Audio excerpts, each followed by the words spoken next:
नमस्कार, मैं अपूर्वानंद कड़वी कॉफ़ी की इस कड़ी में आपके सामने हाजिर हूँ। कड़वी कॉफ़ी जैसा आप जानते हैं, बातचीत का एक लंबा सिलसिला है, बल्कि हम कहते हैं लंबे सिलसिले हैं, क्योंकि कड़वी कॉफ़ी में हम अलग-अलग विषयों पर बात करते हैं और वैसे लोगों से बात करते हैं जिन्होंने उन विषयों पर अपनी ज़िंदगी का एक अच्छा खासा वक़्त लगाया है।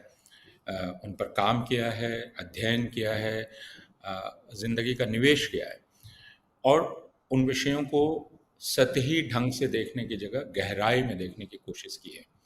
तो हम ऐसे मित्रों से, ऐसे विद्वानों से, ऐसे कार्यकर्ताओं से बात करने का प्रयास करते हैं और ये इसलिए कि हम हड़बड़ी में ना रहें किसी नतीजे पर पहुंचने की।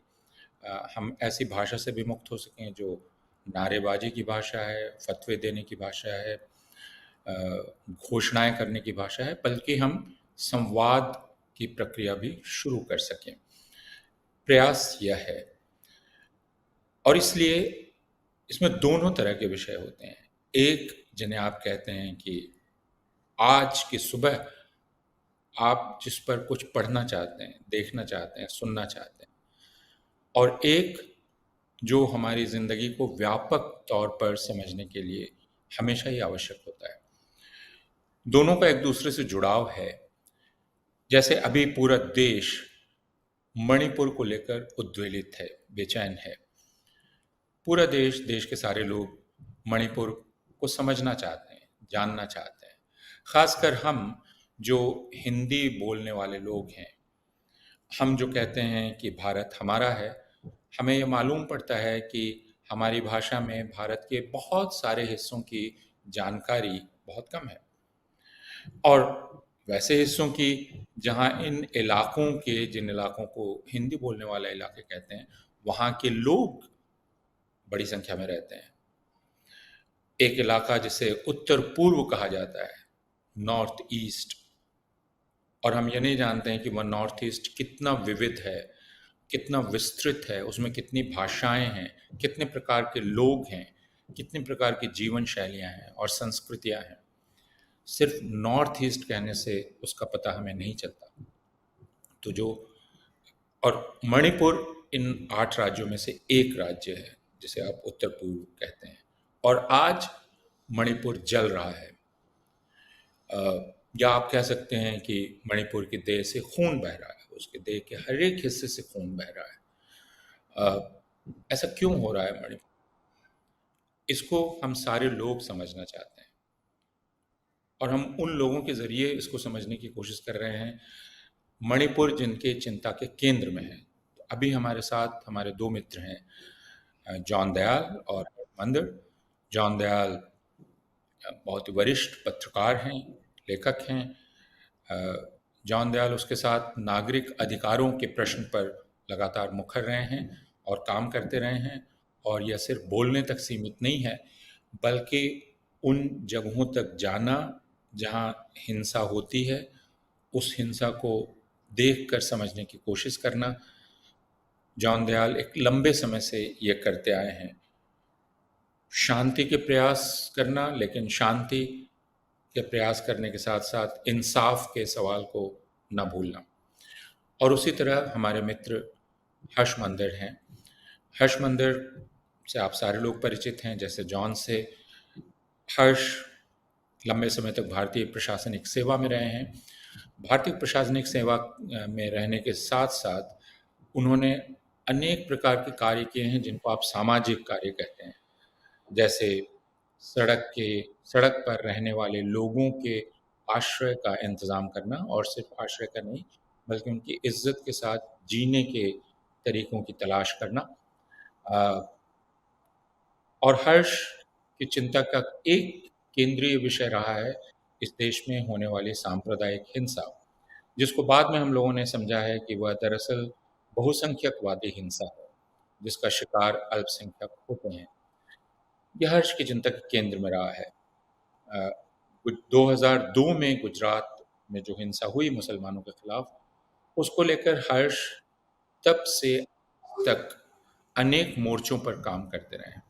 वो अदालत का मोर्चा है, वो पुनर्वास का मोर्चा है, जो हिंसा के शिकार हुए उनका हाथ थामने का, उनके साथ खड़े रहने का मोर्चा है, और उसके साथ ही देश के दूसरे हिस्सों में जो हिंसा होती रही है उसको भी वे समझने का प्रयास करते रहे। हिंसा से दो चार होना बहुत आसान नहीं है, उसका असर आप पर भी पड़ता है, ये हम सारे लोग जानते हैं, और ख़ासकर वे जो इस इस तरह-तरह की हिंसाओं पर काम करते रहे।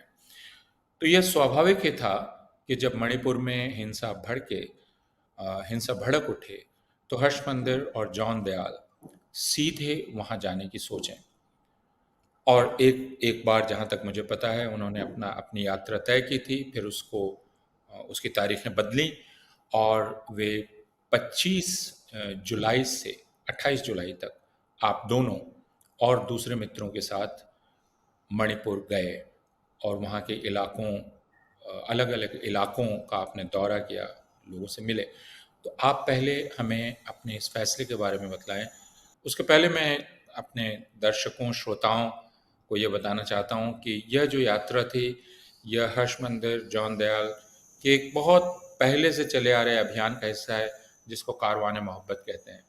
और कारवान मोहब्बत का एक उद्देश्य है, जो हिंसा के निशाने पर रहे हैं उनसे मिलना, उनकी तकलीफ़ को साझा करना, उनके इंसाफ के संघर्ष में योगदान करने के तरीके खोजना, और उस बात को देश और पूरी दुनिया में और लोगों तक भी ले जाना। शुक्रिया अपूर्वानंद जी। जैसे आपने कहा कारवान मोहब्बत की शुरुआत हमने 2017 में की, जब हमें लगा कि नफ़रत की राजनीति का एक किस्म की आंधी देश में चल पड़ी है। उसका बड़ा स्वरूप लिंचिंग के तौर पे, जब भीड़ इकट्ठा होके किसी एक आदमी को पीट के मारने की जो सिलसिला देश के कई हिस्सों में शुरू हुआ, हमें लगा कि बहुसंख्यक जो बाकी देश के लोगों का फ़र्ज़ बनता है कि वो वहाँ पहुँचें, जो जो उससे गुज़रा है उसके दर्द में उसको साझा करने की कोशिश करें। उन्हें वो विश्वास दिलाएँ, यकीन दिलाएँ कि वो अकेले नहीं हैं। देश में बहुत सारे लोग हैं जो उनके दर्द में शामिल हैं। माफ़ी भी माँगना कि हम लोग इस हालत में पहुँचे हैं।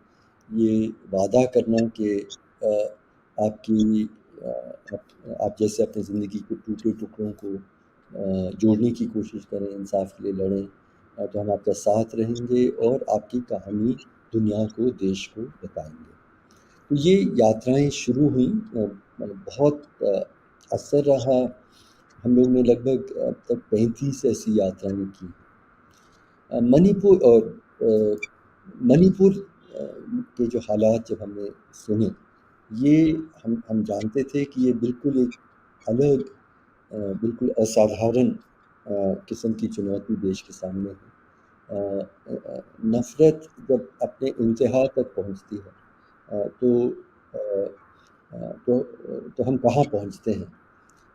मुझे लगा, लोगों को लगा कि हमारा बहुत बहुत ज़रूरी फ़र्ज़ बनता है कि कारवां का एक दल बने और वहाँ लोगों से राहत शिविरों में जाके उनकी बात सुनना और समझने की पहल हम करें। और इसलिए हम लोगों ने फ़ैसला किया कि हम वहाँ जाएँ। तारीख भी आगे बढ़ाने की ज़रूरत पड़ी, क्योंकि एक टीम बनाना ज़रूरी था। जॉन दयाल लगभग सभी यात्राओं में शामिल रहे हैं, लेकिन उनके अलावा हम लोगों ने इस बार कुछ पब्लिक हेल्थ के लोग रखे, कुछ और नौजवान लोगों को रखे, और हम निकल पड़े। वहाँ जो 4 दिन हम लोगों ने गुजारा, बहुत कुछ हमने मैं सुना सब जी। नहीं, मैं जॉन से ये जानना चाहूँगा कि जी, वो हम क्यों कहाँ, शामिल हुए? जी, आप नहीं, कहाँ-कहाँ गए आप? और उसके बाद आप जो कह रहे थे, हर्ष जी, हम उस पर लौटे। लेकिन आपने क्या तय किया था? किन-किन लोगों से मिलेंगे? और किन किन लोगों से आप मिले, किस किस तरह? इसका एक वाक्य में भी जवाब दिया जा सकता है। जो हमारा कारवां में एक तरीके से ब्रह्म वाक्य है, जो जो इससे अफेक्ट हुआ है, जिस जिसको इस घटना ने छुआ या घायल किया है, उनसे मिलेंगे। तो यहाँ पे यकीनन कुकी समाज सबसे बड़ा समाज था जो घायल था, उनसे मिले, मैथी से मिले, क्योंकि इम्फाल अगर जाएंगे तो मैथी से मिले इम्फाल को एक तरह से चखना ही मुश्किल हो जाएगा। मैथी कैपिटल सिटी में, इम्फाल में हवाई अड्डा भी वहीं पे है, वहीं उतरते हैं। मगर ये शायद हमारी खुशकिस्मती थी कि इम्फाल से एकदम हटता हुआ 1 किलोमीटर दूर पहाड़ियाँ शुरू हो जाती हैं, और उन पहाड़ियों पे इम्फाल के आसपास एक हिस्से में नागा भी रहते हैं। तो उनसे भी जाके हम मिले, कुछ लोगों से, महत्वपूर्ण लोगों से। तो एक तरीके से आप कह सकते हैं कि हम मैत्री से मिले, नागा से मिले, और उन कोकियों से मिले जहाँ तक उनके घर तक जाना बड़ा मुश्किल है। अगर हम किसी से नहीं मिले तो वो है सरकार से। ना गवर्नर से मिल पाए, ना चीफ मिनिस्टर से, शायद किसी से एमपीज के अलावा मिलते ही नहीं है, ना दोनों जगह के पुलिस अधिकारियों से, हालांकि उनके दफ्तर के सामने से हम कई बारी गुजरे। मगर हम मिले सिर्फ जो घटना से प्रभावित हुए उनसे नहीं, सिर्फ डॉक्टर्स से, केयर गिवर्स से, पादरियों से, सोशल वर्कर्स से, उन लोगों से जो इनके साथ काम कर रहे हैं, इनके ऊपर जो यात्रा हुई है उनके पीछे की घटना भी जानते हैं। ये जो आजकल कैंप में रह रहे हैं, इनकी मानसिक अवस्था भी जान सकते हैं। और ये हमारी खुशकिस्मती थी कि हमारे साथ 3-4 डॉक्टर्स थे जो खुद ही मनोविज्ञान में, पब्लिक हेल्थ में बहुत ही एक्सपर्ट हैं। अलावा उसके कि हमारे साथ फोटोग्राफर्स थे, लेखक थे और वकील। तो इसका मतलब आप सबसे ही मिले, आप मैतेई समूह के लोगों से भी मिले, आप कुकी लोगों से मिले, नागा लोगों से भी आपकी मुलाकात हुई, अ, और आप शायद चर्च के लोगों से भी मिले होंगे, जो वहाँ के चर्च के लोग हैं। तो अ, अलावा इसके कि सरकार के अधिकारी, नेता, इनसे आपकी मुलाकात नहीं हुई, वो शायद उपलब्ध नहीं थे आपके लिए। अ, तो हर्ष, मैं ये समझने का प्रयास कर रहा हूँ, जैसा अब तक इन 3 महीनों में कहा जाता रहा है कि यह दरअसल मैतेई कुकी के बीच का संघर्ष है, एक तरह का शक्ति संघर्ष है, और ये दो तरफ़ा है। तो क्या आप भी इसी निष्कर्ष पर पहुँचे हैं कि यह दो तरफ़ा है? ये जो पूरी हिंसा है, अगर इसको वर्णन इसका आप करना चाहें, तो आप कैसे करेंगे? क्या इसे आप दो तरफ़ा हिंसा कहेंगे या क्या कहेंगे? पूरन एक्चुअली बहुत मुश्किल है जब हम लोग उस चश्मा को लेके जाते हैं जो हम मेनलैंड इंडिया के जो सांप्रदायिक घटनाएं हुई हैं उन उन उन उन उस समझ को लेके जब हम वहाँ जाते हैं, इसमें कोई शक नहीं है कि दो समुदायों के बीच में एक ये हिंसा हुई है। और दोनों तरफ बहुत लगभग एक ही किस्म की कहानियाँ। हम रिलीफ कैंप्स में गए, मैती रिलीफ कैंप्स में भी गए और कुकी रिलीफ कैंप्स में भी गए। तो कभी-कभी हमें लग रहा था कि अगर हम ये भूल जाएँ कि हम किस समुदाय के लोगों से बात कर रहे हैं, तो कहानियाँ एक जैसी ही थी। कि जहाँ वो माइनॉरिटी में थे, एक समुदाय, वहाँ के लोगों उनके जो पड़ोसी हैं अचानक पहुँचे और गाँव के गाँव, घर के घर, गाँव के गाँव पूरी तरह से जला के राख कर दिया। लोगों को बहुत बहुत मुश्किल से डरते हुए उसमें से निकलने की कोशिश की। कई लोग निकल पाए, कुछ लोग नहीं निकल पाए और रात के अंधेरे में 1-2 दिन पैदल चलते-चलते लोग कहीं न कहीं एक ऐसे इलाके में पहुँचे जहाँ उनकी बहुसंख्या थी, जहाँ उनकी सुरक्षा हो सके। दर्द एक किस्म का ही था। उसका जो जो क्वांटिटी ऑफ वायलेंस वो एक जैसा नहीं है।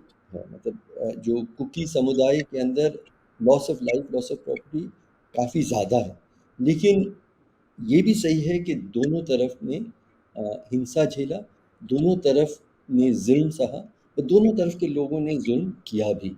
मुझे लगता है ये एक सच्चाई है जिसे हमें पहचानना ज़रूरी है। और एक चीज़ बहुत जल्दी मैं जोड़ना चाह रहा हूँ कि ये हम लोग जो मेजॉरिटी माइनॉरिटी के जो कंपैरिजन नॉर्मली करते हैं, उसमें एक बहुत बड़ा फ़र्क ये है कि ये मतलब सिर्फ लाठी और इस सब के कट्ठों और इस तरह के चीज़ों को लेके, तलवार लेके लोग नहीं निकले हैं। लोग बिल्कुल आधुनिक जो युद्ध के जो हथियार हैं, मोर्टार बॉम्ब्स हैं, AK-47 हैं, सबको लेके लोग निकले हैं। तो ये एक एक बहुत बड़ा, जिसे हम सांप्रदायिक हिंसा की घटना नहीं है। ये एक किस्म की गृह युद्ध शुरू हो गई है। और इसमें जो सरकार की भूमिका है, वो जो माइनॉरिटी कुकी के लोग हैं उनको इस सरकार पे कोई विश्वास नहीं है और वो मानते हैं, और उसके बहुत सारे कारण हैं और जायज़ कारण हैं। वो मानते हैं कि जो मुख्यमंत्री हैं और प्रदेश सरकार है, वो उनके खिलाफ इस युद्ध में, मतलब एक किस्म का जंग है जिसमें मुख्यमंत्री और सरकार माइनॉरिटीज़ के खिलाफ इस युद्ध में उनकी भूमिका है।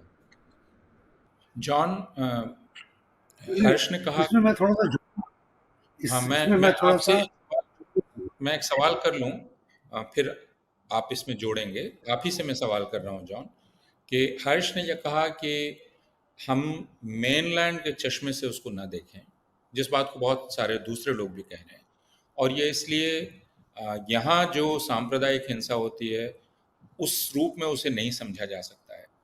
लेकिन क्या इसे मेजॉरिटेरियन वायलेंस कहेंगे? जो वायलेंस वहाँ हुई, हालांकि वो सिविल वॉर का रूप ले सकती है, और इस पर हम लोग आगे भी बात करेंगे। तो जॉन, आप हमें बताएं। आपके आखिरी टुकड़े का उत्तर जब आया, स्टेट स्पॉन्सर्ड वायलेंस, मगर इसके दिल्ली का चश्मा तो वहां चलेगा नहीं। आपने अगर आप कहा state sponsored violence. State sponsored, state supported, और उसके बाद खुद स्टेट पर्दे के पीछे चला जाता है और लोगों को लड़ने देता है। ये मैं खुलासा करता हूँ, और सबसे बड़ा खुलासा करता हूँ जो हर्ष ने जो बात कही कि दिल्ली के ऐनक से नहीं देखा जा सकता, न दिल्ली की राजनीति से, न एक तरीके से पार्लियामेंट की जो राजनीति जो आजकल है उससे देखा जा सकता है।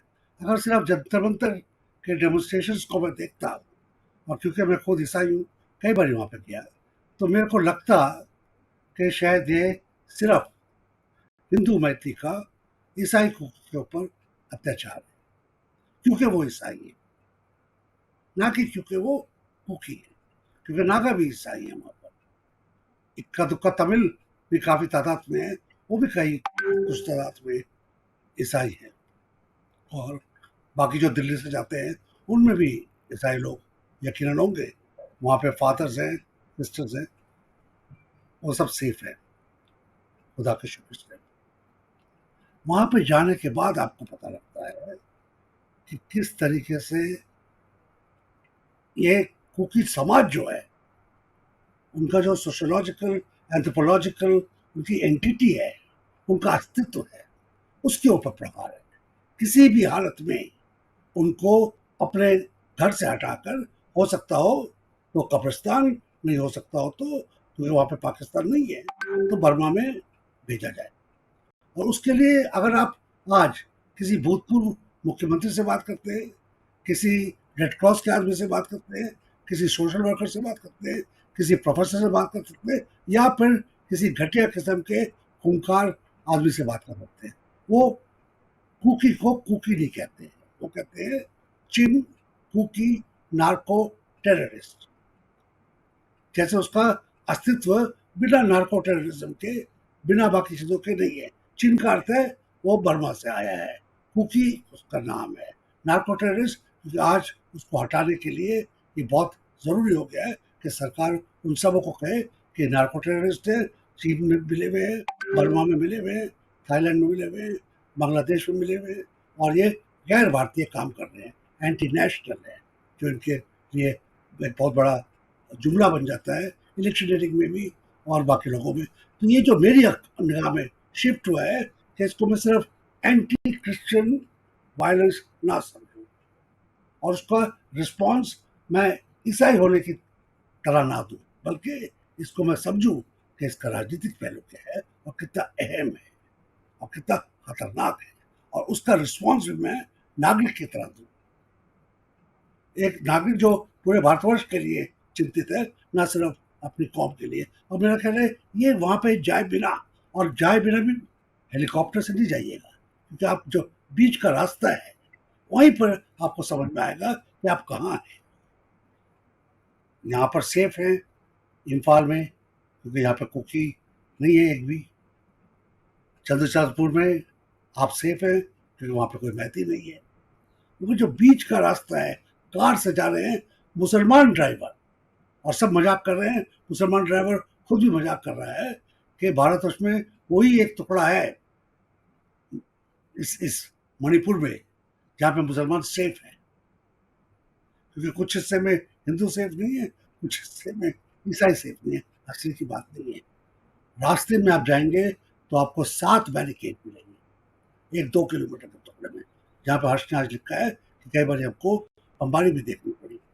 उन बैरिकेड्स में भारत की सेना का, जिस पर हमको सबको गर्व होता है, भारत की बीएसएफ का, जिस पर भी हमको गर्व होता है क्योंकि पाकिस्तान बॉर्डर पर वो ही ऊँट के ऊपर बैठ कर करते हैं, सीआरपीएफ, जिस पर हमको गर्व होता है क्योंकि भारत में जब भी कहीं राइट होता है पहले लोग यही जाते हैं। इसके अलावा असम राइफल, इसके अलावा मणिपुर पुलिस, 5 और 5.5 आप कहेंगे मिलिशिया, सरकारी तनख्वाह पे पलने वाली मिलिशिया है। इसके अलावा जब आप इम्फाल से जाते हैं तो वहाँ पर एक फर्क किस्म की मिलिशिया है, उसमें मैती हैं, मैती माताएं हैं, और सड़क बंद की गई है कटे हुए पेड़ों से और बालों से कह सकते हैं।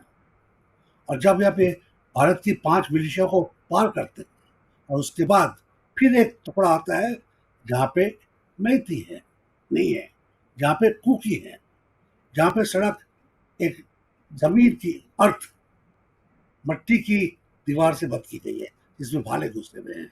उसके बाद कुकी महिलाएं आती हैं और पड़ोस में कुकी जवान जिनके हाथों में बंदूक।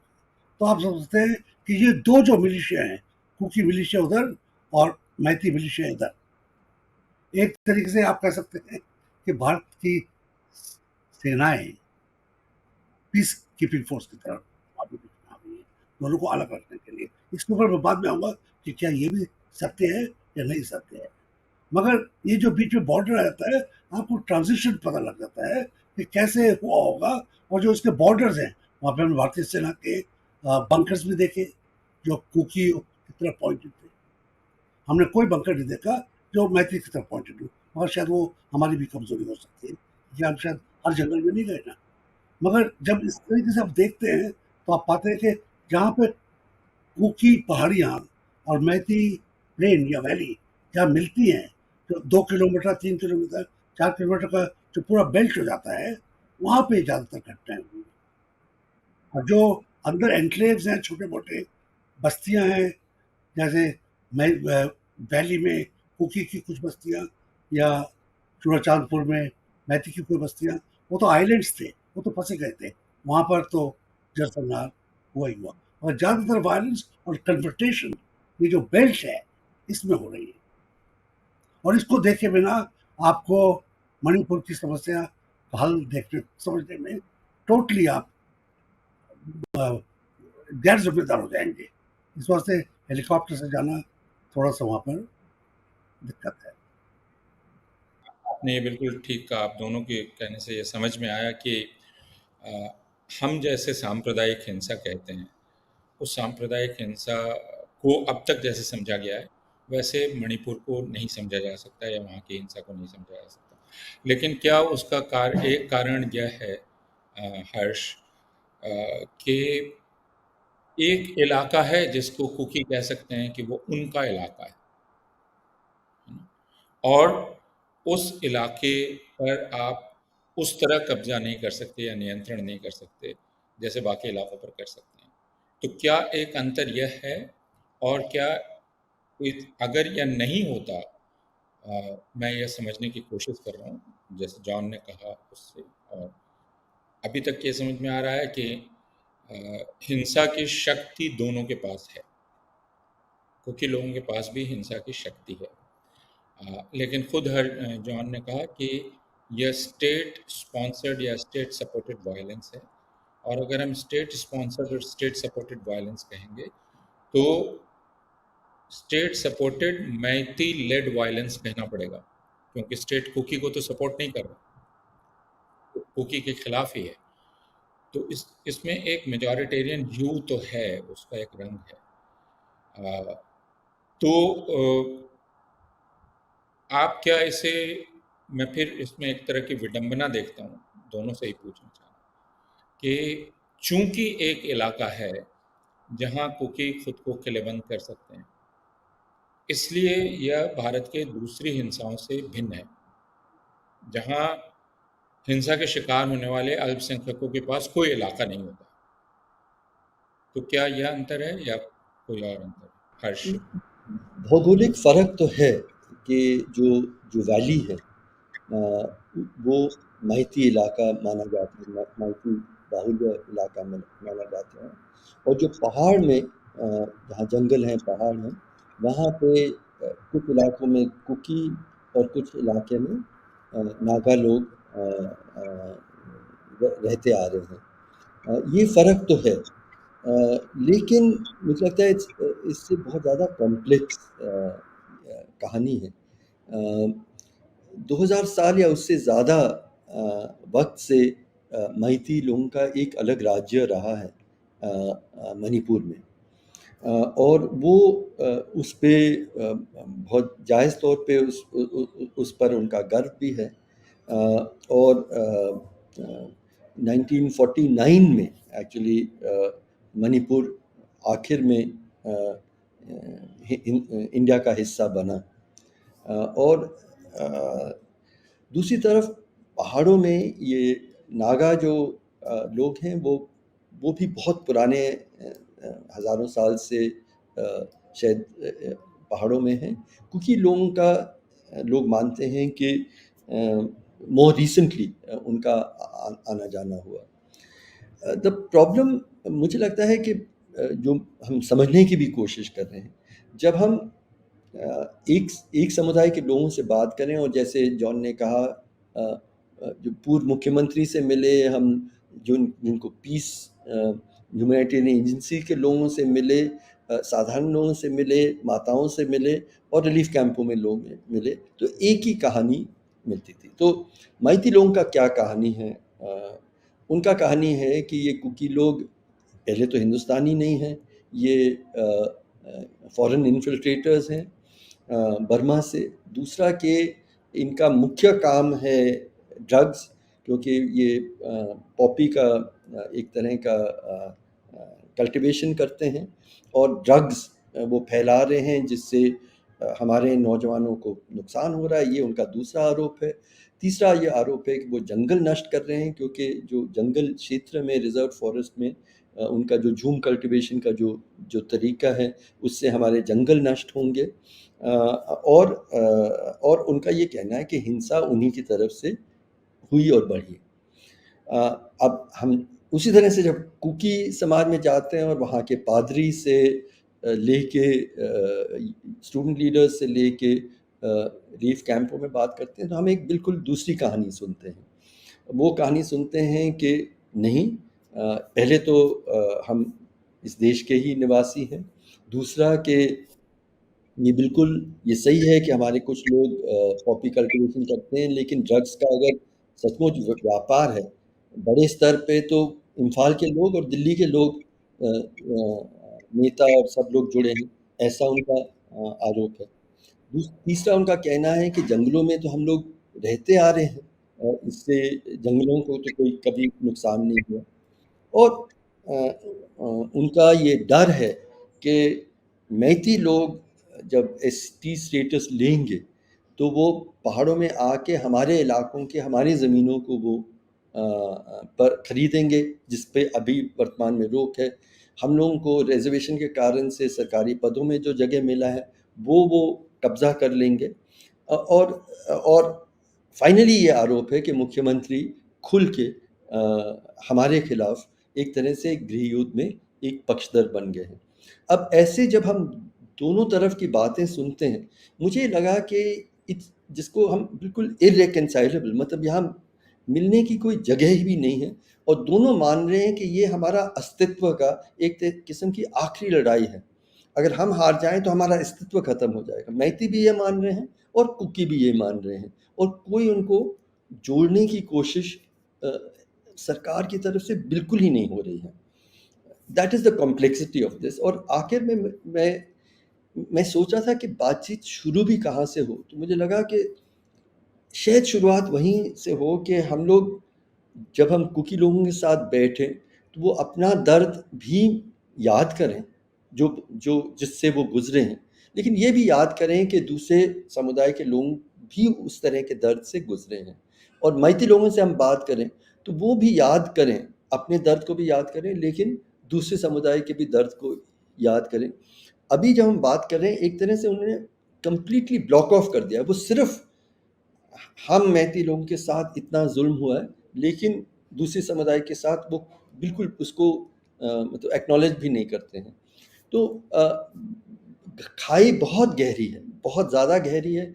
एक तरह की अस्तित्व की लड़ाई दोनों तरफ मान रहे हैं, और हथियार बंद तरीके से मॉडर्न वॉरफेयर के तौर पे इसको लड़ रहे हैं, और सरकार ऐसे बैठी हुई है। नहीं, सरकार बैठी हुई है। बैठी नहीं, बैठी या नहीं, वो भी सही नहीं है। सरकार बैठी हाँ, नहीं है, नहीं, सरकार नहीं, मैं शांति आपका आशय बहाल करने। मैं आपका मैं आशय ऐसे समझ रहा हूँ। जी जी। तो मैं वही जॉन से ये जानना चाह रहा हूँ कि हर्ष ने, और इस इतिहास को इस तरह से बतलाया गया है कि ये मैतेई लोगों की समझ है मणिपुर के बारे में, और ये बहुत दिलचस्प और विडंबना पूर्ण इसलिए भी है कि एक समझ हाल हाल तक थी कि भारत ने ज़बरदस्ती मणिपुर को मिलाया है, और मणिपुर की स्वायत्तता का संघर्ष मैतेई समूह कर रहे थे, और उसमें भारत के बहुत सारे मानवाधिकार समूह उनके साथ खड़े थे कि उनके मानवाधिकारों की रक्षा की जानी चाहिए। अब वही मैतेई समूह कुकी लोगों के मानवाधिकारों को पूरी तरह ठुकरा रहे हैं, और भारत के नाम पर ठुकरा रहे हैं। वो कह रहे हैं कि हम भारतीय हैं और ये घुसपैठिए हैं। तो एक तरह से अगर भारत में अब पूरा इंटीग्रेशन मणिपुर का हुआ, फाइनल इंटीग्रेशन, तो वो फाइनल इंटीग्रेशन इस वायलेंस के जरिए हो रहा है, इस हिंसा के जरिए, जिसमें एक आउटसाइडर, एक घुसपैठिया नॉमिनेट कर लिया गया है, खोज लिया गया है। और अब मैतेई लोग कह रहे हैं कि वो दरअसल भारतीय राष्ट्र के असली अ, रक्षक हैं, और वो भारतीय राष्ट्र को बाहरी लोगों से बचाना चाहते हैं। तो आप इसको किस रूप में देख रहे हैं, जॉन? नहीं, जैसे मैंने कहा कि पहले तो भारत की हिस्ट्री और ज्योग्राफी का थोड़ा बहुत ज्ञान हर बच्चे को रखना चाहिए। उसको पता होना चाहिए कि एवरेस्ट भारत की रक्षा तो करता है, मगर भारत में नहीं है, नेपाल में है। हालांकि सब बच्चा समझता है कि एवरेस्ट भारत का प्रहरी है और नई दिल्ली के आसपास ही है कहीं पर। हमको कुछ विडंबनाएं मणिपुर की जाननी पड़ेंगी। मणिपुर इंडिपेंडेंस के कुछ दिनों बाद भारत का अंग बना। मणिपुर सिर्फ 250 साल पहले हिंदू बना, सिर्फ 150 125 साल पहले ईसाई बना कुछ चीज से। सब चीज वहां पे एक तरीके से भारत की तरफ देखे तो नहीं है, और हमको इस वास्ते भारत के एडमिनिस्ट्रेशन में भी और भारत की पॉलिटिक्स में भी उनके बारे में अज्ञान है। हम लोग भूल जाते हैं कि जब मणिपुर राज्य था, जब वहाँ पे एक राजा था जिसको वो कहते हैं कि सूर्यवंशी है, 2000 साल से है और विश्व का सबसे पुराना रजवाड़ा है, ये भी वो कहते हैं। उस रजवाड़ा में जब था तब भी पहाड़ों पे तो कोई मैती नहीं रहता था, पहाड़ों पे नागा ही रहते थे और भिन्न भिन्न किस्म की ट्राइब्स रहती थी। अपने आप को नागा भी नहीं कहते थे, कुकी भी नहीं कहते थे, ट्राइब्स यही थी, नाम ये वाले नहीं थे। ये मुख्य है। सब लोग कोएग्जिस्ट कर रहे थे कुछ दिन पहले तक, झगड़े होते थे, लड़ाई होती थी, हर कोई एक दूसरे से लड़ता था। अगर सातों वहां पर हैं तो सातों के सातों किसी न किसी समय पे एक दूसरे के खून के उतावले थे और कभी कभी 3 मिल के 4 से लड़ जाते थे, कभी 5 मिल के 2 से लड़ जाते थे और ये हो रहा है। आज भी कुछ हद तक वो है, मगर जो क्रूरता आई है आज के वायलेंस में, जैसे कहा हर्ष ने, दोनों तरफ से है। मगर अगर आप डेथ, किस तरह खून ज्यादा हुए हैं, किस तरफ रेप ज्यादा हुए हैं, किस तरफ घर ज्यादा जलाए गए हैं, किस जगह मोहल्ले और गांव ज्यादा जलाए गए हैं, तो कुछ के ऊपर ज्यादा अत्याचार हुआ है। और यहाँ पे जो क्रूरता आई है वो गुजरात और बंबई में 99-93 के बाद चलते कंधमाल में भी नहीं देखी गई। कंधमाल में भी गैंग रेप हुए, कंधमाल में भी एक कैथलिक नन को नंगा घुमाया गया, सब कुछ हुआ। मगर वहां पर कंधमाल की बाकी औरतें ताली नहीं बजा रही थी, अपने मर्दों को नहीं कहती कि इसके साथ जाके दोबारा आप रेप कीजिए। यहाँ पर हुआ। जब इस ढंग की क्रूरता आ जाती है, एक जगह 2 महीने के बच्चे का कत्ल होता है, एक जगह 2 साल के बच्चे का कत्ल होता है, पुलिस वालों का कत्ल होता है, सैनिक का कत्ल होता है और बहुत खुशियों में बहुत ही जवान तबका, बहुत ही महिलाएं उनका कत्ल होता है। हमको कैसे पता लगा कि उन्होंने इन सब की फोटो मिनी सेक्रेटरिएट के आगे एक मेमोरियल में लगा रखी है, तो आपको वो लाश नंबर नहीं है, उसकी शक्ल आपको दिख जाती है।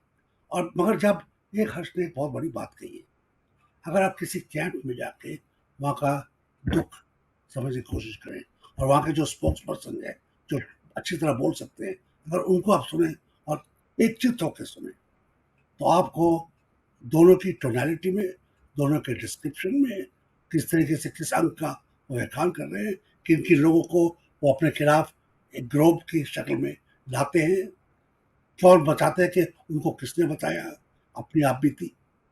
और उस आप बीती में अगर कुछ आता है, क्रूरता सब जगह हुई, खून खराबा, उस आप बीती में अगर कुछ आता है, तो फिर उनका दुख कम करने में, उनके आंसू पोंछने में, उनको दवाई देने में आजकल जो दिक्कत आ रही है, ये लोग अपने ऊपर छोड़ दिए गए हैं। मैथी गवर्नमेंट कॉलेजेस इम्फाल में और कुकी चर्च के कंपाउंड्स में 50 जगह अपने उस पर छोड़ दिए गए हैं कि कोई भी ईश्वर के नाम पे अगर दान दे दे तो ठीक है, सरकार हाथ धो काटी है। 500 रुपया मिला है इनको, 500। हर्ष ने कई बार बताया कि एक दिन का ये मिनिमम वेज भी नहीं है दिल्ली में। एक दिन का मिनिमम वेज 3 महीने में मिला है। उसको कहाँ लपेटेंगे, क्या उससे खरीदेंगे, किससे खरीदेंगे, ये तो अल्लाह मालिक है। तो ये क्या दोनों जगहों पे आपको और देखने इसके को ऊपर मेरा ख्याल है हमको सबसे पहले काम करना चाहिए। हमारे साथ जो डॉक्टर्स थे, वे उनमें एक लेडी डॉक्टर भी थी। पहला उन्होंने बताया, हाँ बोलिए सर प्लीज। मैं बात पूरी कर लूं। ये हमारे साथ एक लेडी डॉक्टर थी, उन्होंने देखते ही हमको बताया, मेरे को हर्ष को, कि यहाँ के जो बच्चे हैं, इनके मुंह का जो कोना है उससे पता लगता है मैलन्यूट्रिशन आ रहा है। क्योंकि इनको क्या मिल रहा है, कुकी बच्चों को क्या मिल रहा है, चावल का पानी एक तरीके से कह सकते हैं, जिसमें कुछ दाने चावल के हैं और कुछ दाने नमक के हैं। दाल नहीं है वहां पर, दाल नहीं है चर्च कंपाउंड में। और यहाँ पे कॉलेज कंपाउंड में कभी दाल है कभी नहीं है, मगर बच्चे दोनों तरफ मेलनरिश्ड हैं। और 3 महीने हो गए हैं, और अगर छोटा उम्र का बच्चा है, 2 महीने का, 4 महीने का, 6 महीने का, 4 साल का, इस स्टेज पे मेलन्यूट्रिशन उसको लॉन्ग डिस्टेंस उसके दिमाग के ऊपर असर करेगा, उसकी हड्डियों पर असर करेगा, उसकी ग्रोथ पर असर करेगा। तो यह जो आप दोनों कैंप्स में गए, हर्ष अ, अ, और जॉन ने कहा कि दोनों कैंप्स के लोगों को ही अपने हाल पे छोड़ दिया गया। तो क्या मैतेई कैंप्स में भी जो इम्फाल में हैं, वहाँ भी सरकार कोई मदद नहीं पहुँचा रही है?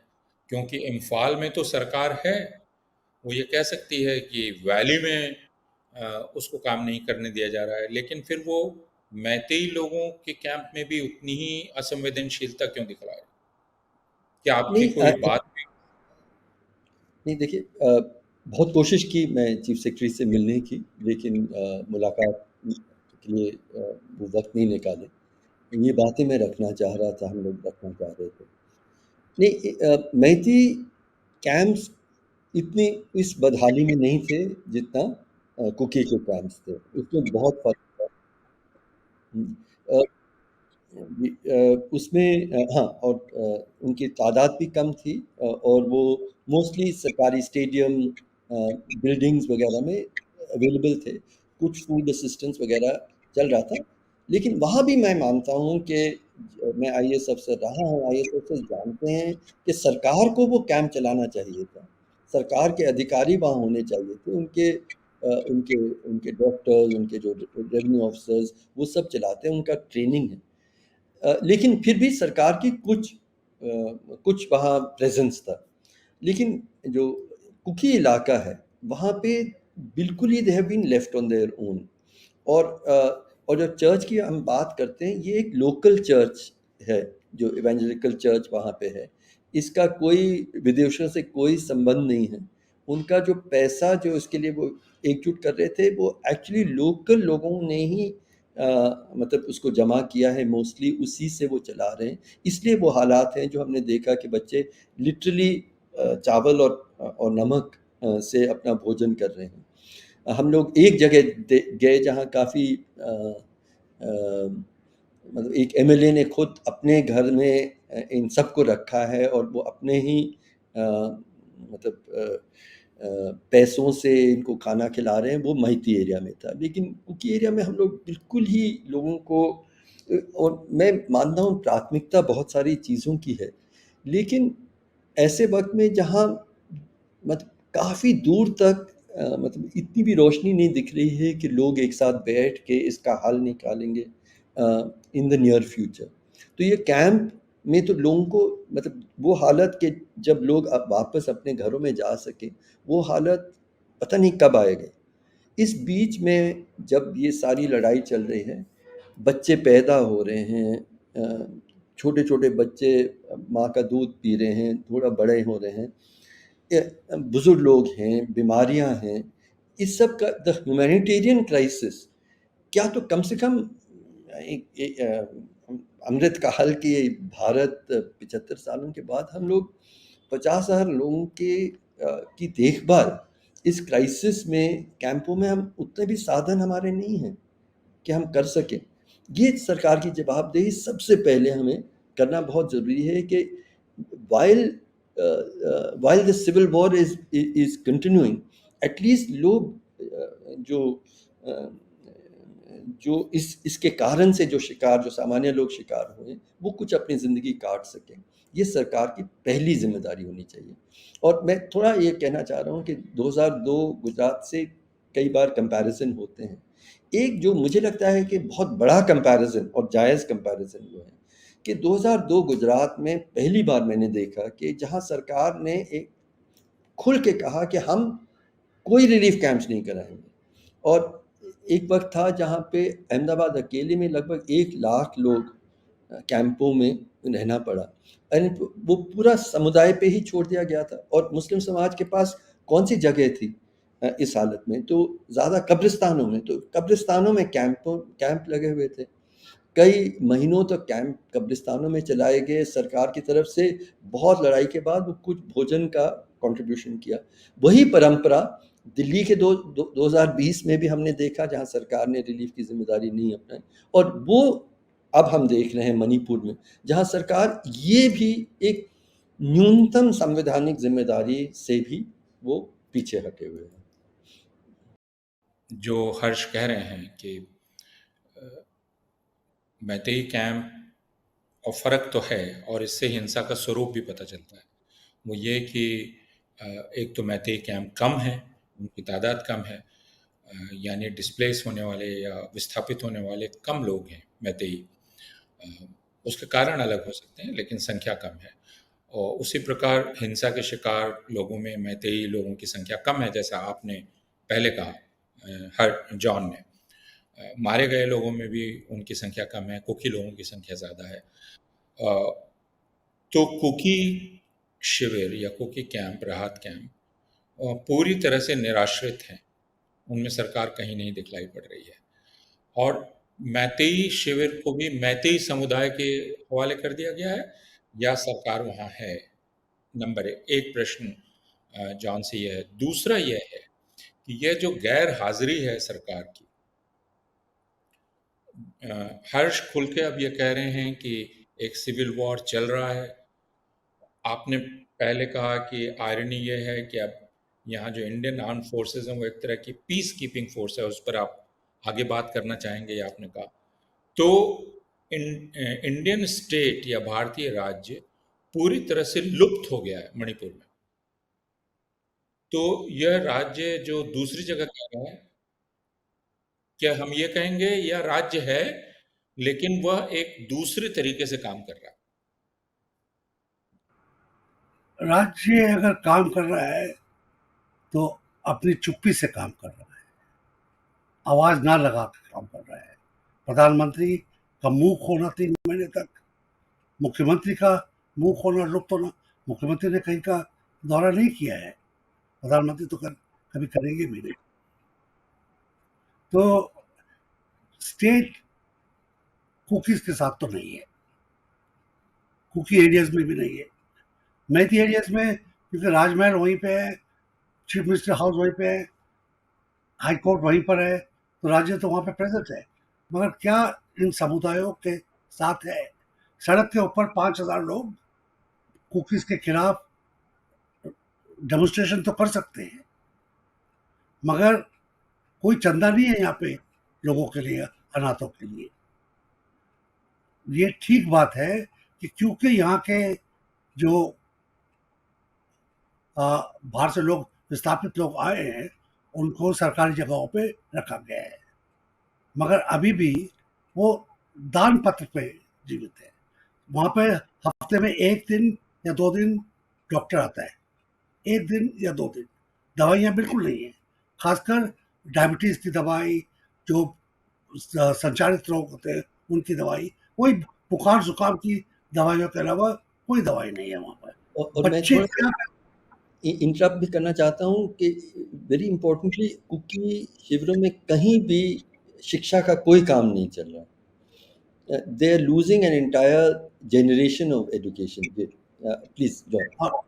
विडम्बना ये है, वहाँ पे बच्चे क्या करेंगे? ऐसे आंखें ब्लैंक आंखों से खेल रहे हैं, घूम रहे हैं, कुछ कार्य नहीं है। बच्चे बिना शिक्षा के हैं, शिक्षक बिना स्कूल के हैं, क्योंकि कई तादाद में शिक्षक भी विस्थापित हुए हैं। और यही मैं समझाता हूँ कुकी ज़्यादा क्यों विस्थापित हुए हैं, क्योंकि वो मैती एरिया में आके काम करते थे, इम्फाल में आके काम करते थे। जहाँ पे हम ठहरे हुए थे, एयरपोर्ट के पास का होटल है, उसके कुछ ही दूरी पर एक ईसाई चर्च है और उसके आगे एक ईसाई कॉलोनी है। ये स्लम नहीं है, ये वहाँ का एक कह सकते हैं आप डिफेंस कॉलोनी है वहाँ की, महारानी बाग है। अमीर ईसाइयों के घर है वहाँ पे, पुराने अफसरों के। एक एक घर चुन चुन के जला दिया गया है। चर्च की हालत देखेंगे तो आंसू आ जाएंगे, किसी भी आदमी के, हिंदू के भी आंसू आ जाएंगे कि ईश्वर के घर की ऐसी हालत नहीं होनी चाहिए। वहाँ पे जो पुलिस वाले हैं वो हिंदू थे, वो वही कह रहे थे कि क्या बकवास हो रही है। ये सोचने की बात है। मगर ये जो सबसे बड़ा ह्यूमैनिटेरियन क्राइसिस लगता है, मेरा ख्याल है बातचीत का सिलसिला यही से शुरू होना चाहिए। इन बच्चों को कैसे दवाई पहुंचाई जाए, कैसे खाना पहुंचाया जाए। वहाँ पे हेलीकॉप्टर से एमपीज और जर्नलिस्टों को नहीं जाना चाहिए। कार जा नहीं सकती क्योंकि उसको लूट लिया जाएगा, ट्रक जा नहीं सकता क्योंकि ट्रक में रसद लूट ली जाएगी। या तो आप तिरुपुर से आइए, आज आपको चलानी है वहाँ पे हेलीकॉप्टर की डेली सर्विस, 10 सर्विस हो, 100 सर्विस हो, जहाँ पे दवाइयाँ पहुँच सके, खाना पहुँच सके, दाल पहुँच सके।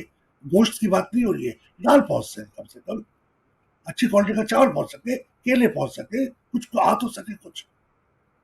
अगर आप पैसा भेजेंगे तो कहाँ से खरीदेंगे? वो दुकानें खाली हो चुकी हैं। वहाँ पर एक एनजीओ का रसद घर है, खाली हो चुका है वो 1 दिन की उनके पास रसद है, 1 दिन एक्स्ट्रा।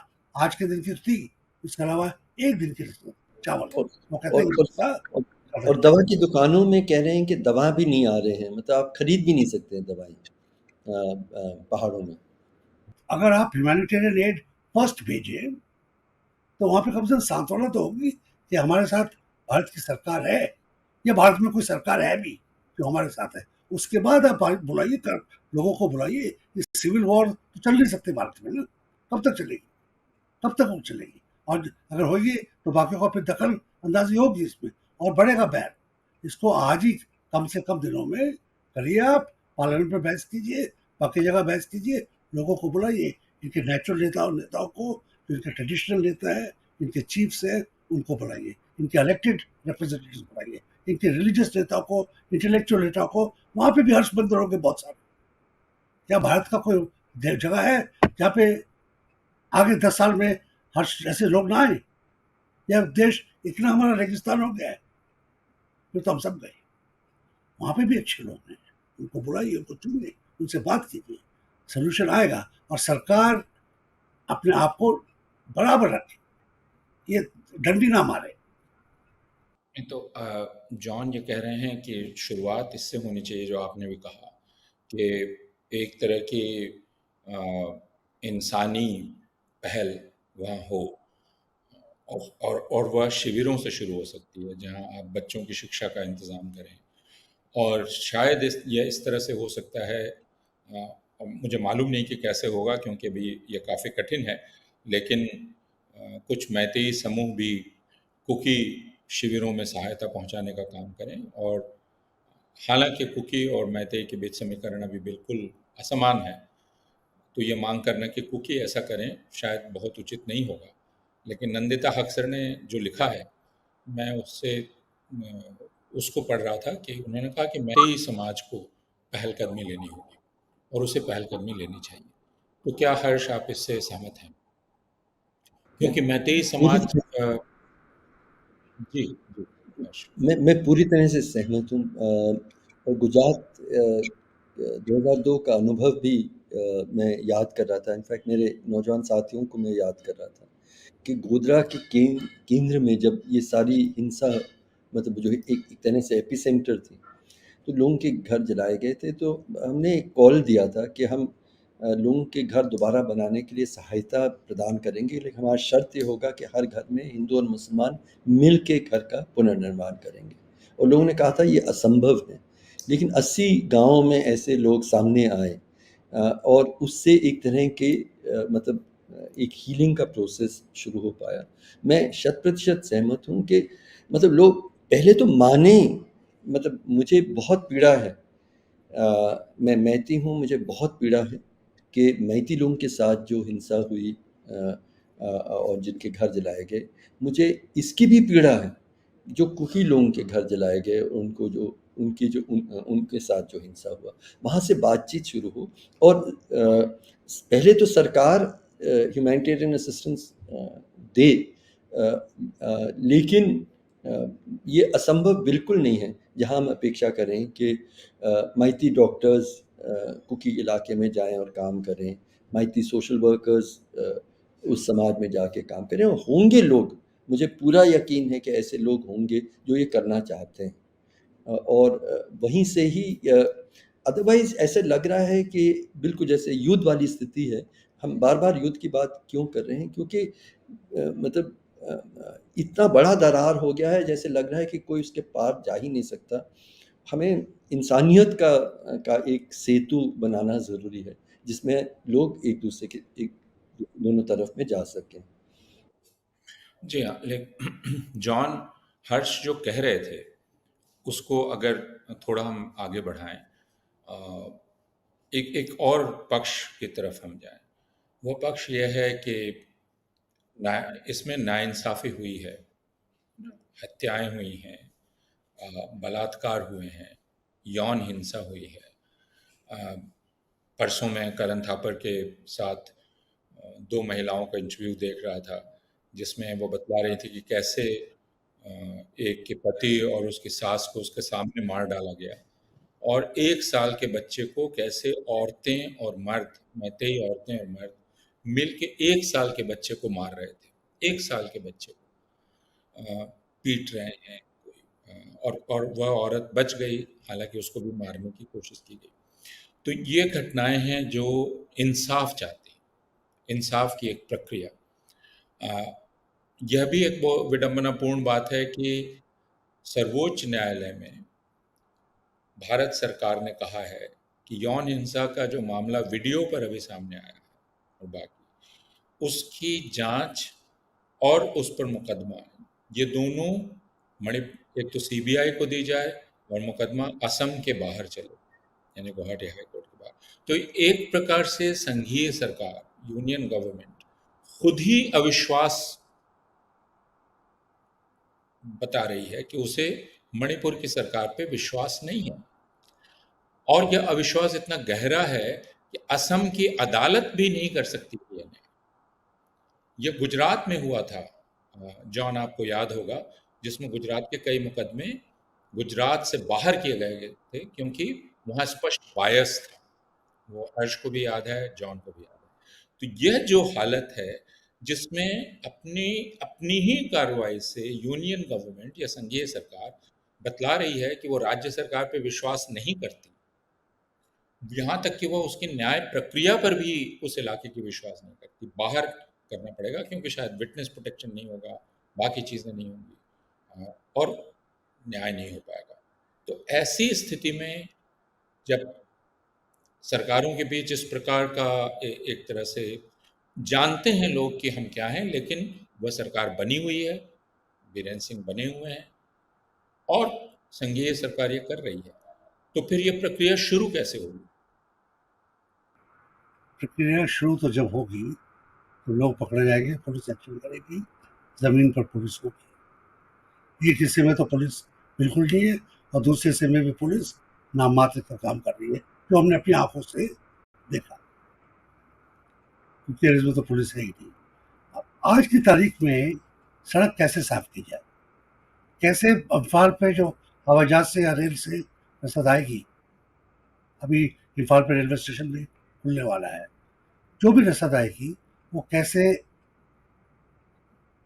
कुकी इलाकों में जाए, लूटी ना जाए, दवाई ना जाए। मेरा ख्याल है रेप ट्रायल्स परसों भी हो सकती है अगर आदमी आज पकड़ा जाए तो, मगर आज की जो हमको प्रायोरिटाइज करना पड़ेगा क्या क्या हमारे लिए जरूरत है। हमको प्रायोरिटाइज करना है ये जो सोशल क्राइसिस हुई है, ह्यूमैनिटेरियन क्राइसिस हुई है, सबसे पहले तो इंटरनेशनल रेड क्रॉस नहीं, कम से कम भारतीय रेड क्रॉस तो जाए वहां पर। ये वह भी नहीं है, वह भी नहीं है, कोई नहीं, हमने तो भारतीय वहाँ नहीं है। हमने हमने तो नहीं कोई देखा। ये तो कम से कम जाए, ये तो कम से कम जाए। आर्मी के पास बहुत ह्यूमैनिटेरियन एजेंसीज कोई भी नहीं दिखे सरकार के अलावा, हमें ह्यूमैनिटेरियन एजेंसीज भी नहीं दिखे जो नेशनल लेवल के हैं। बहुत बड़ा आर्मी के पास, और कई बार इन्होंने अपना बड़ा दिल दिखाया है। जब ऐसी क्राइसिस आती है, आर्मी मेडिकल कोर इतना बड़ा अस्पताल वहां पर खोल देती है जो सिविल अस्पताल को शर्मसार कर दे। वो नहीं है, ये मिलिट्री फोर्सेस ने भी अपने अस्पताल वहां पे नहीं खोले हैं, कम से कम वो तो कर सकते थे, नहीं खोले हैं। एक दो एम्बुलेंस पीपी करती हुई घूम रही है। ह्यूमैनिटेरियन आपको पहले लगाइए, पीस कीपिंग पूरी तरह ठीक से कीजिए। अगर आप हर रोज एंटी कुकी डेमोन्स्ट्रेशंस करते रहेंगे इम्फाल में और दिल्ली में भी, उससे आत्मविश्वास तो बढ़ेगा नहीं। कम से कम आगे को बात तो आगे आइए। प्रधानमंत्री को मेरा कहना, आज की तारीख में ये जो सारा हल्ला हो रहा है, इस बंद को बंद करने के लिए पार्लियामेंट के अंदर एक बड़ा बयान देना चाहिए, और जो प्रायोरिटाइज किया गया है ह्यूमैनिटेरियन, पीस कीपिंग, और उसके बाद जो पॉलिटिकल सोल्यूशन है, पॉलिटिकल सोल्यूशन तो फाइनल है। पॉलिटिकल सोल्यूशन हो गई तो उसके बाद तो और कोई चीज जरूरत, सब कुछ इंफ्रास्ट्रक्चर हो जाता है, उसको समय भी दे सकते हैं। आजकल भारत के कई खंड हैं, कई जगह हैं जिनकी पॉलिटिकल सोल्यूशन आज भी नहीं हुई है, हम भी जानते हैं, सब लोग जानते हैं, कई से, और ठीक भी है, चलता रहता है, रफ्ता रफ्ता धीरे धीरे टुकड़ों में पॉलिटिकल सोल्यूशन आती रहती हैं। यहाँ पर आज क्राइसिस पॉइंट ये नहीं है कि हाई कोर्ट कह दे कि इनको एसटी स्टेटस कल दिया जाए। पॉइंट ये है कि बच्चे मर रहे हैं, उनको एड आज दी जाए। कानून जिसने तोड़ा है कोई भी हो, उसको पकड़िए। ये दो बात अफवाह मत बनाइए, पत्रकारों को खुली छूट दी जाए। हालांकि आज का पत्रकार इतना डरा हुआ है कि एक दो चार को छोड़ के कोई जाना नहीं मांगता वहाँ पे, और जाएगा भी कैसे, किस सड़क से जाएगा जब कार रोकी जाएगी। तो वहाँ पे आपको भारतीय पत्रकार की कार नहीं मिलेगी, डॉयचे वेले जर्मन कार मिल जाएगी, बीबीसी कार मिल जाएगी, जो जिनका एक तरीके से आप कह भी सकते हैं कि एक तरफा रिपोर्ट भी कर सकते हैं।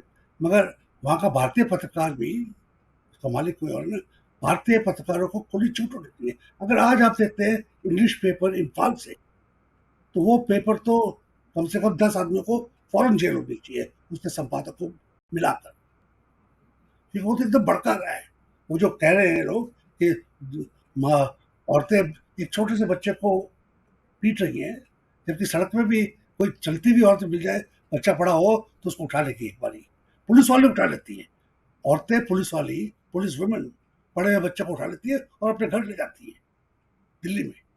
तो क्या वहाँ पे नहीं हो सकता था? ये हो सकता था, कोई शय नहीं मिली उनको, और इक्का दुक्का जिसने मदद करने की कोशिश की भी गई होगी, उसको धमकी दी गई होगी कई लोगों को, तो बोले टीवी पर कुकियों के हक में, और खुद मैती थे, उनके रिश्तेदारों को, उनकी पत्नी को, उनके घर को दिल्ली में और इम्फाल में धमकियां दी गई। हम जानते हैं, हमारे मित्र थे कई।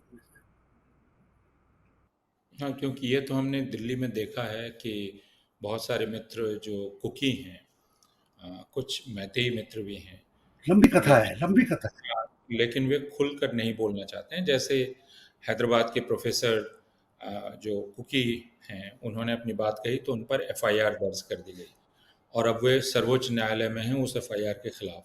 तो ये काफ़ी खतरनाक है, आप अगर यहाँ हैं भी। और यह जो तरीका भारतीय जनता पार्टी की सरकारों ने अपनाया है कि अगर आप उनके राज्य के बारे में कुछ भी बोलेंगे तो वो अपने राज्य में एफआईआर कर देंगे। असम में एफआईआर होगी, गुजरात में एफआईआर होगा, त्रिपुरा में होगा या मणिपुर में होगा, और फिर आपको गिरफ्तार करके वहाँ ले जाया जाएगा। तो बाहर रह के भी आप सच नहीं बोल सकते, या आप जो बताना चाहते हैं वो नहीं बता सकते। यह भी एक बहुत बड़ी दुविधा है जो मैं मणिपुर के अपने मित्रों के बीच देखता हूँ। लेकिन यह आखिरी प्रश्न है, और मैं जानता हूँ कि इस समय स्वयं आप समझने का ही प्रयास कर रहे हैं कि हम क्या करें, और ऐसी हालत में एक असहायता का भी अनुभव होता है कि मणिपुर में मानवाधिकार को लेकर एक लंबे समय से संघर्ष रहा है।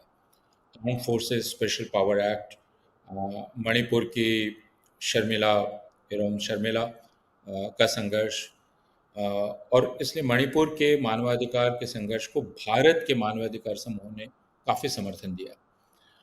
उसमें मैतेई समूह रहे हैं शामिल, जिनके साथ भारत के मानवाधिकार समूहों का रिश्ता रहा, जिंदा रिश्ता रहा।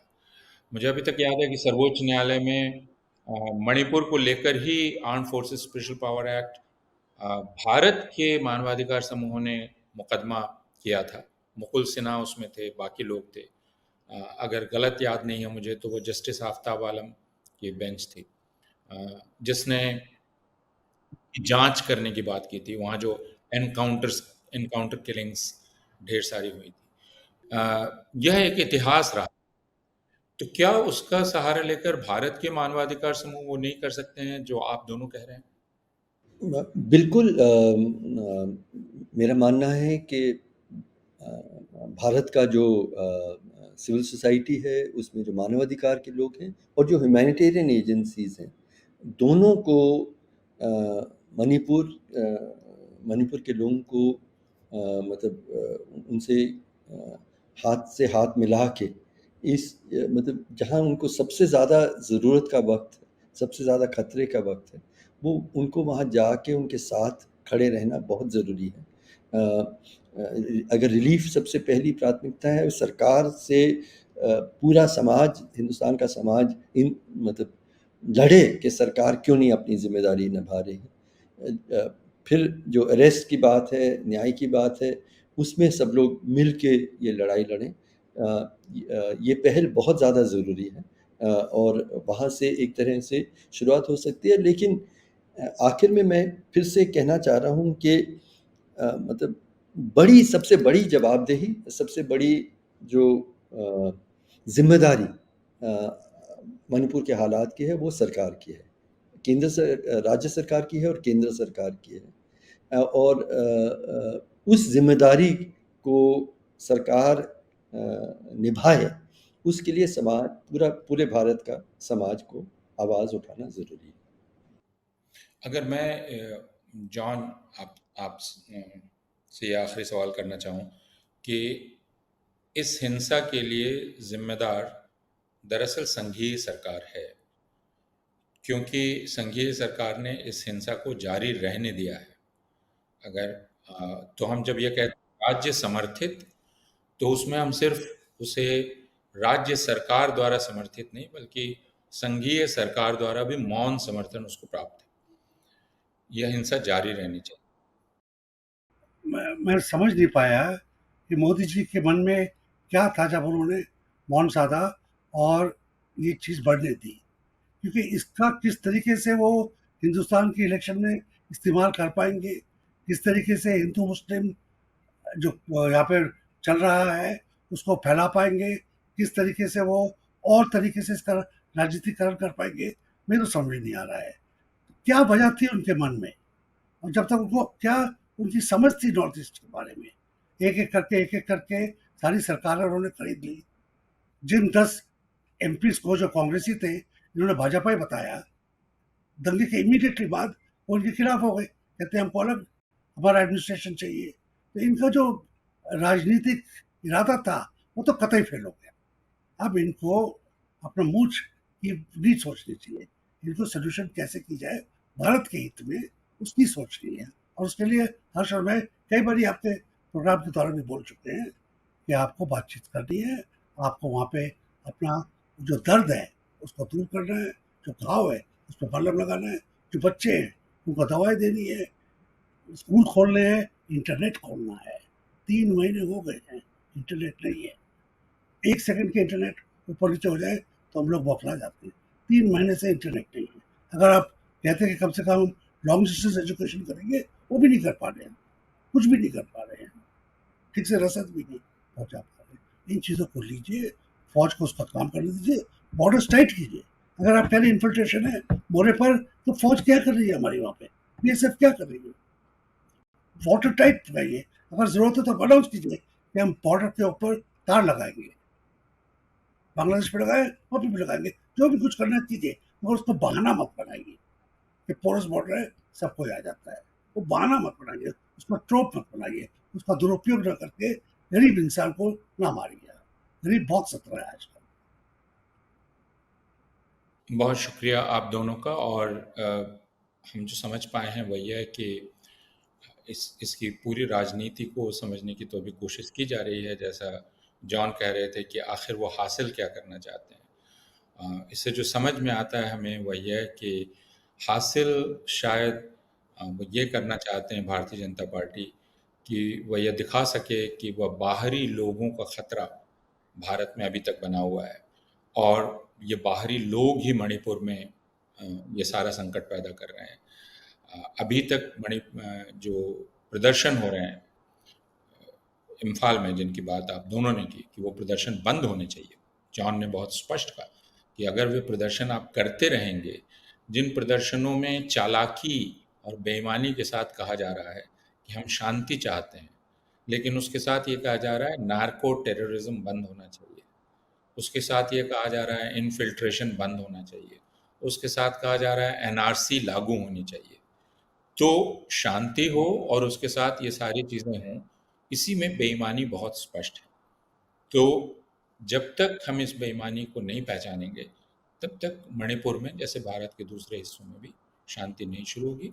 लेकिन मणिपुर सिर्फ भारतीय सरकार की चिंता का विषय नहीं होना चाहिए। जैसा आप दोनों ने कहा और मैं आप दोनों से सहमत हूँ कि भारत के जो रेड क्रॉस जैसे संगठन हैं, दूसरे संगठन हैं जो ह्यूमैनिटेरियन एड करते हैं, बाकी चीज़ें करते हैं, उन्हें हिम्मत से सामने आना चाहिए और ख़ासकर उन्हें कुकी इलाकों में जाना चाहिए, क्योंकि वहाँ ज़्यादा किल्लत बनी हुई है और कुकी इलाकों को राज्य की कोई भी सहायता नहीं मिल रही है। तो आप दोनों का बहुत-बहुत शुक्रिया, एक तो मणिपुर जाने के लिए और मणिपुर अ, के बारे में भारत को अ, स्पष्ट तरीके से बतलाने के लिए कि दरअसल वहाँ की हिंसा का स्वरूप क्या है, और हमारे साथ बातचीत करने के लिए, वक़्त निकालने के लिए। बहुत-बहुत शुक्रिया जॉन, हर्ष।